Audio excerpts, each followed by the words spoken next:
Okay, so this is a quick video about, it's like a continuation video to some of the questions you guys asked about my grandma.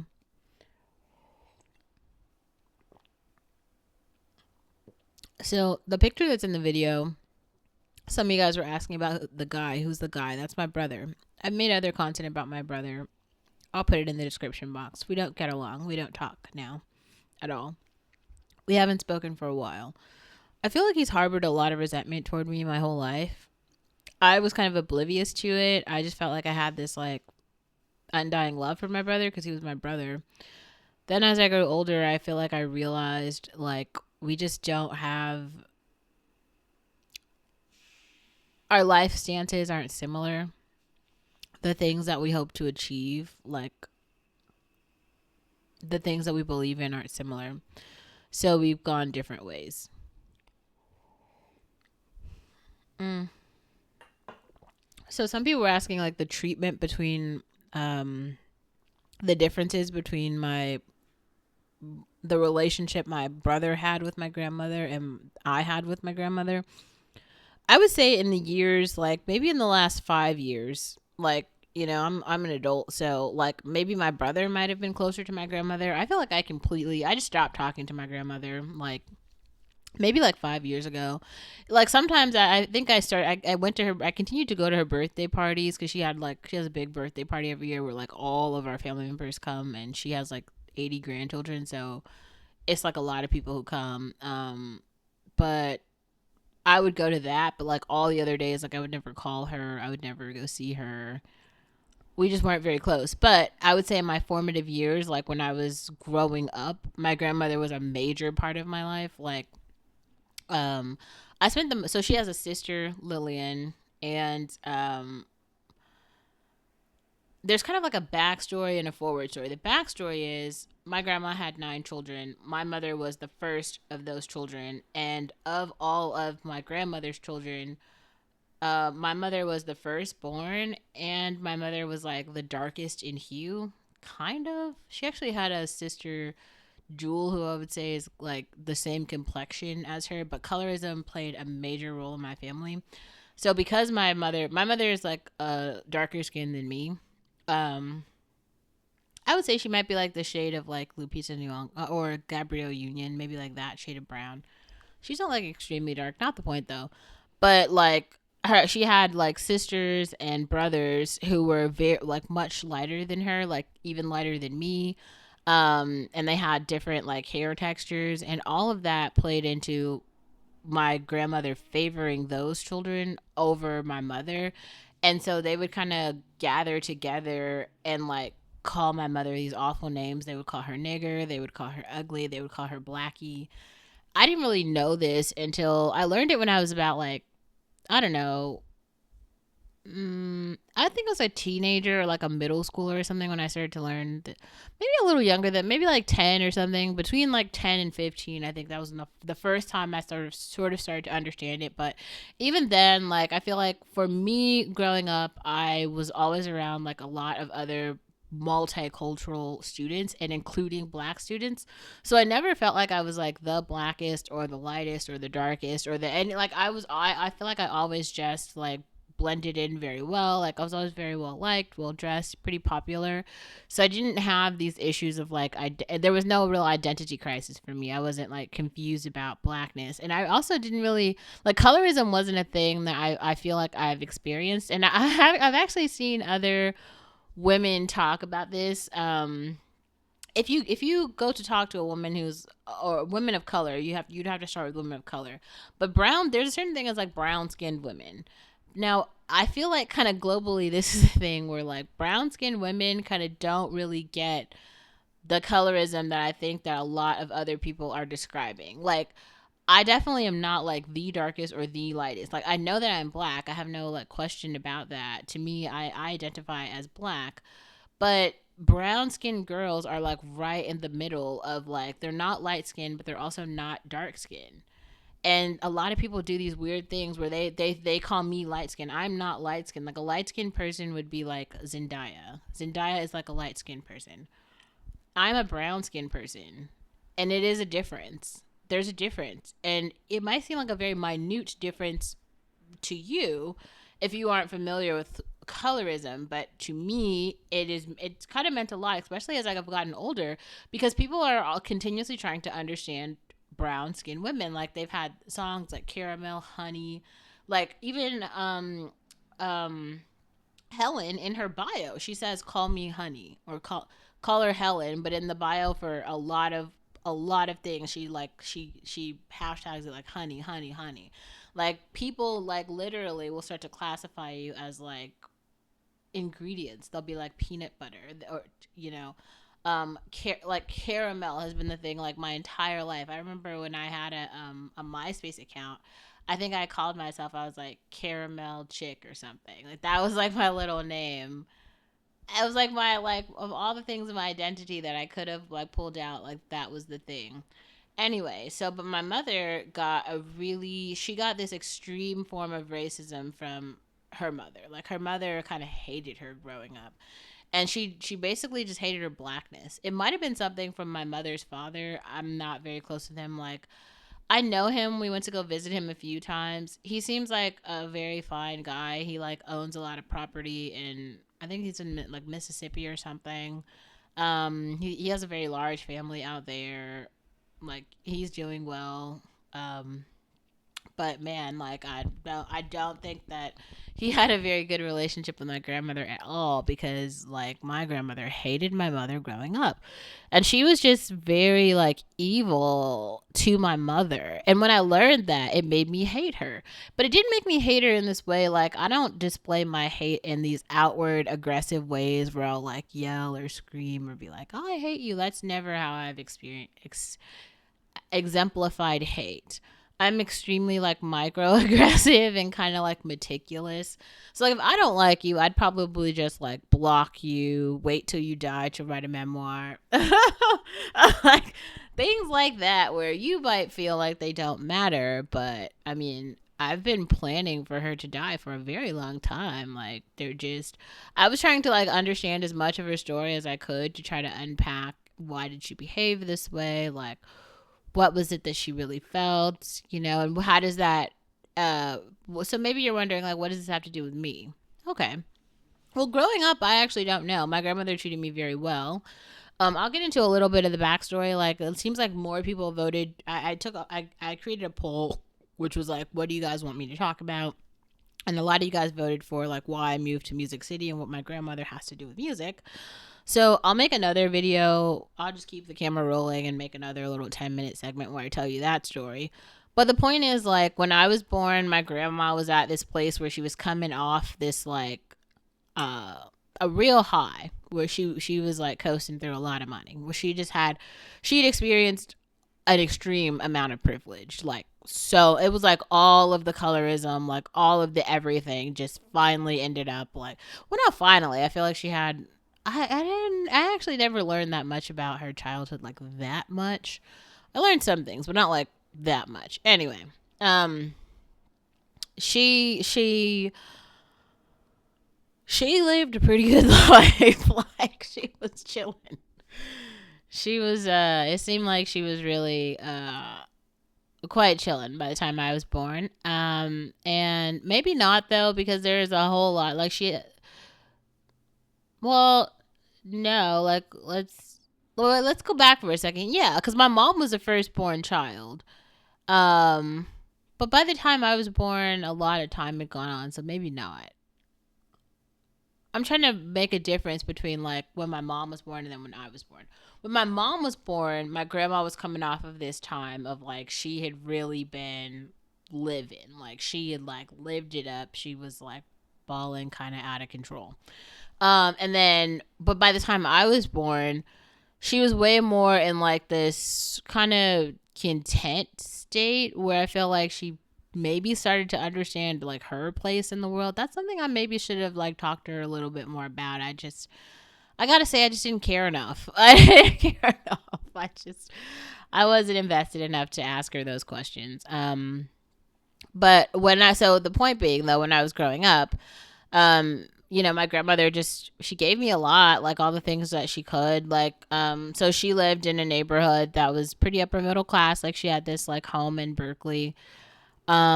She's very like messy. Like she just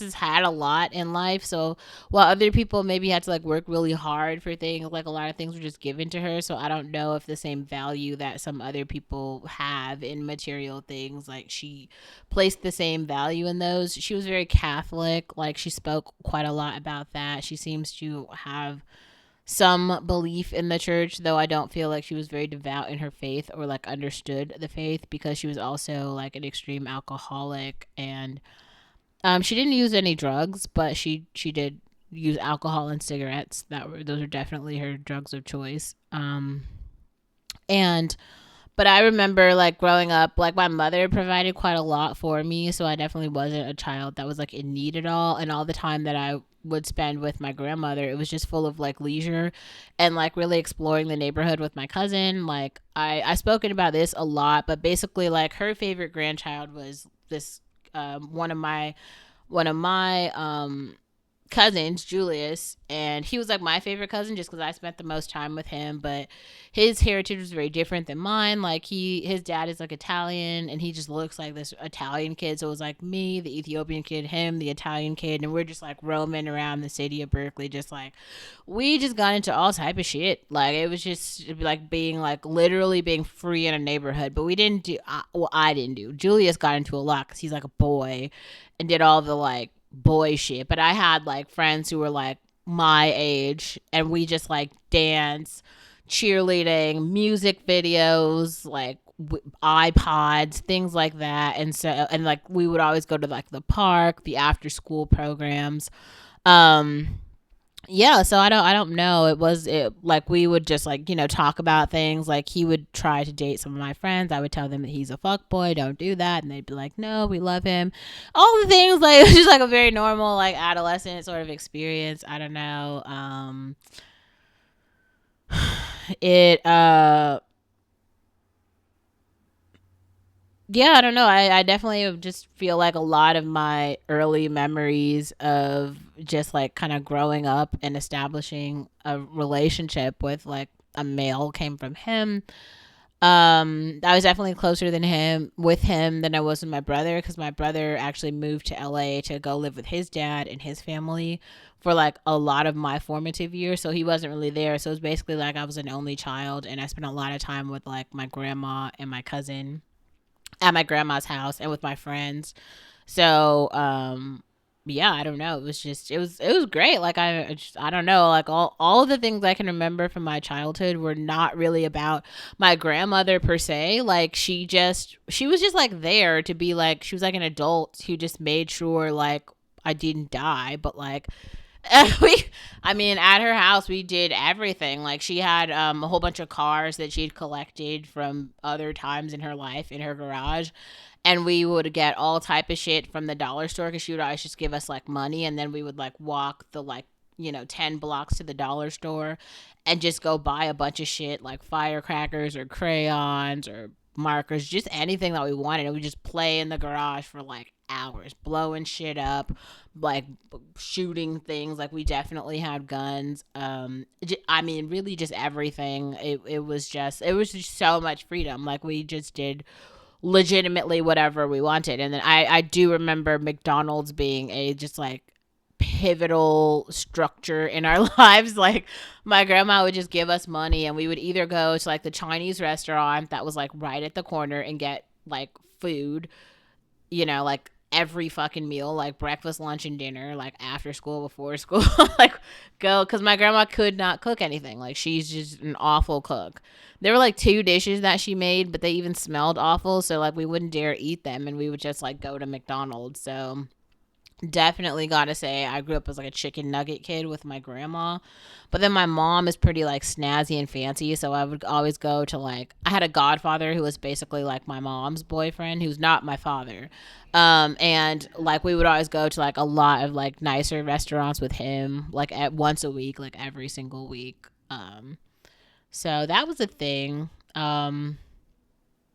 Yeah, I mean, I'm not really sure. I definitely would say probably like my godfather had more of a say so, a structure in terms of like the way that I saw my life and kind of staying on track, just because he was a very like by the book type of person.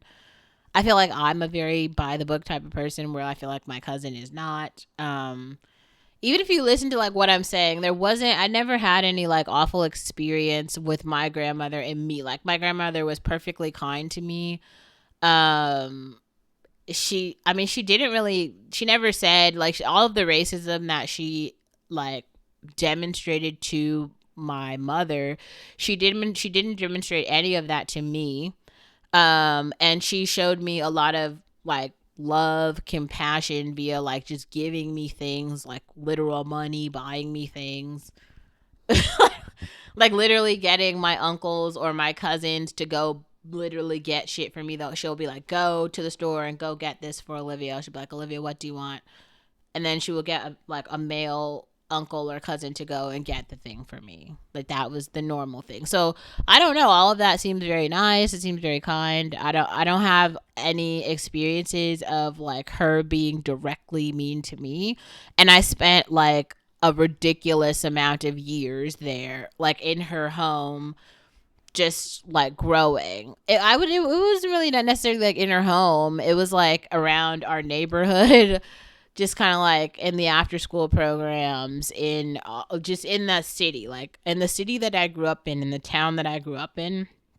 Her house just, it always reminds me of like this pivotal place that I would go to before school, after school, in between time to as I was like growing up and doing the other parts of my life, which were basically just school and like after school programs or other activities that I was interested in or participated in.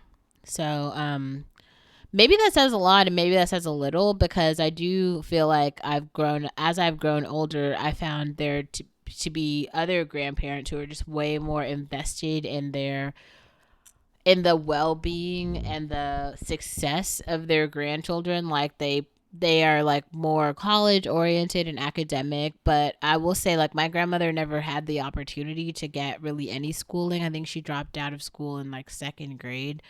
That's something that's very interesting, and I could talk to my mom a little bit more to figure out a part of that story. But I think some of it was about poverty. Maybe a lot of it was about poverty, actually, because I will say that during the week where I might have spent a lot of time because my school was in Berkeley, and my grandma's house was there, on the weekends, I was with her sister, who's my aunt, Aunt Lillian, and I spent a lot of time with her in her house. And actually the home that, like, my mom inherited a home and it was her home.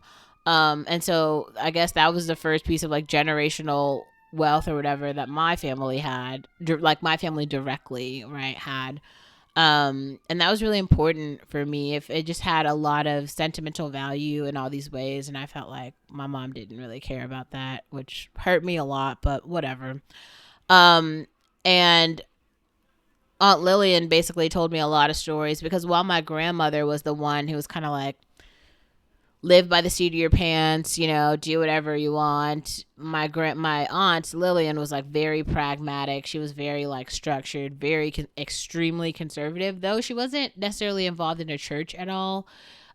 She was married for like 80 years, and then her husband died, and then she lived the remainder of her years without her husband. But um man, she stuck with that man through like thin and thick and thin, and kind of like just like listening to a lot, like being a very young person, listening to a lot of stories, that she told about that man, about herself, about her life, about my grandmother, kind of about the why they had to leave, where they grew up in, and they grew up in like a bayou, I think, in New Orleans, or I think they grew up in Mississippi in a bayou. So a bayou is kind of like a swamp, basically. So they grew up like very poor, and I like that movie, Where the Crawdads Sing, which is why I've made a lot of content about that, because from what my aunt told me about the way they grew up, it was in a place like that. Like they had a little shack, they had a boat, they were definitely crawfish. They would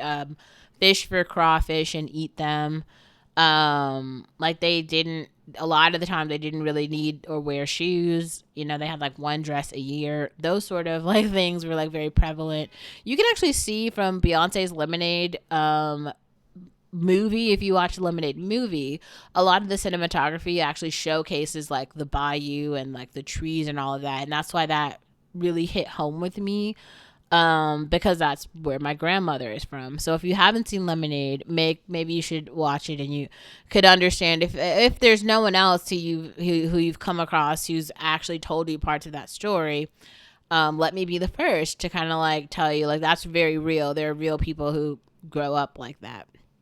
Anyways, that's a little bit more about my grandma for tonight. And yeah, maybe put, if you guys have more questions about this or any of the things that I said, because I didn't actually get into the direct racism, like direct more examples of the way she was very evil to my mom, because my mom is actually so traumatized from that experience that she actually moved out of the state. She moved away from her mother when she was like very, very, very young. And even when she came back, she actually came back to my aunt and not my grandmother because of my grandmother's racism. But that's not. I guess I'll get into that a little bit more. I feel like I might need to like write out that experience to make it make sense, because there's these like, you know, kind of tick examples that I'm just kind of like throwing in, and I'm not being like as specific as possibly I could.